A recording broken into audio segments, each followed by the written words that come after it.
Now, Israeli Prime Minister Benjamin Netanyahu has told troops that Israelis are in a battle for their lives and the war against Hamas is a do-or-die situation.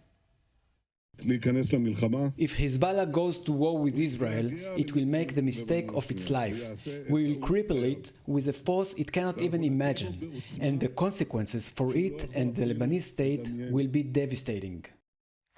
Joining me now is Sharren Haskel, a member of the Israeli Parliament or Knesset. Sharren, so good to see you again. Now, Israel has stepped up its airstrikes. Israel has stepped up its airstrikes on Gaza.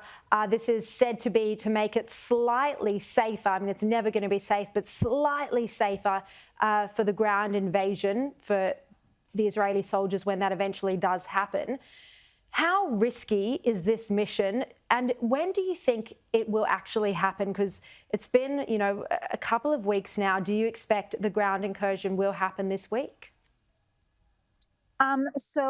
It's very, very difficult to say that, especially on media, because Hamas and its allies are following all of the interviews of Knesset members and ministers in Israel to try and get some assessments of when this will happen. I can tell you that it's coming soon, and it will happen on Israel's terms. It means that we are trying to destroy as much ammunition bunkers as possible before we go in. I mean, we're not blind, and definitely the Israeli army is well trained and well known, and we know that they have prepared some surprise. They knew that we will enter there with forces, and so we are trying to dry up some of their ammunition, and also to really make them exhausted, because they are underground in bunkers, in tunnels. Some of there are, from what I've been told, some are almost 100 meters deep. And so the less food, the less water they will have available in those bunkers, the more likely they will come out. And so this war will be a little bit easier on our troops. So it will happen on Israel's terms when we feel it's safe, not safe, but that we have used all of the options, and that we prepared some of the ground for the entrance. Look, President Herzog just did an interview with Sky News International, and he says that a Hamas terrorist was carrying instructions on how to build chemical weapons. It was a B drive. Do you have more detail on this? And is this a concern that there might be chemical weapons inside Gaza? Well, yes. I mean, we understand that their plans were far more reaching than what they were capable of doing. I mean, this invasion, who was devastating. I mean, this was one of the worst massacres that we've experienced through the entire history of Israel. But their plans were much bigger.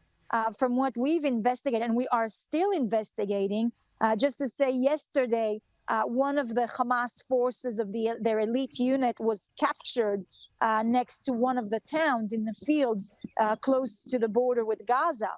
And so they are still being investigated, but the scope of what they plan to do is absolutely massive and devastating, using some chemical weapons. It is already known that they have used drugs as well that are made in Syria, that some of the soldiers in Syria have used as well.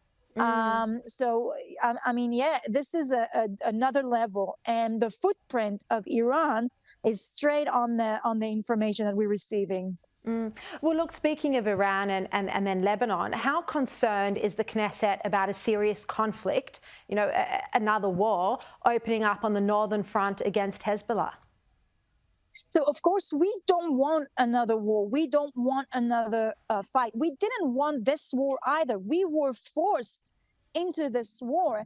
And unfortunately, I really hope Hezbollah will not force us into this war. They will lose as well. I mean, if Hezbollah wants to turn Beirut into Gaza, then they should start this war as well. And Australians need to understand, Hezbollah is another proxy of Iran. This is an army of Iran sitting in Lebanon, creating chaos for Lebanese as well, as much as for Israelis. I mean, there have been in a very difficult political, economical situation in recent years because of Hezbollah as well. The massive explosion that we saw in Beirut as well was done because of Hezbollah's equipment as well. That was a devastating event. And so Iran is controlling a full army, a very powerful army in the south of Lebanon too. And so if we need, we will open this front as well. I mean, we will defend our people. We will defend our country. We prefer not to go into a war with Lebanon. But unfortunately, if Iran decide to send Hezbollah through the border again, unfortunately, we will be forced to turn Beirut into Gaza as well. Wow, a very strong warning there. Sharren Haskel, member of the Israeli Parliament or Knesset, I really appreciate your time once again, and again sending love and all of our prayers to all your people, to Israel. Thank you so much, Sharri, and thanks for all the support and the prayer for our people. Thank you so much. Thanks, Sharren.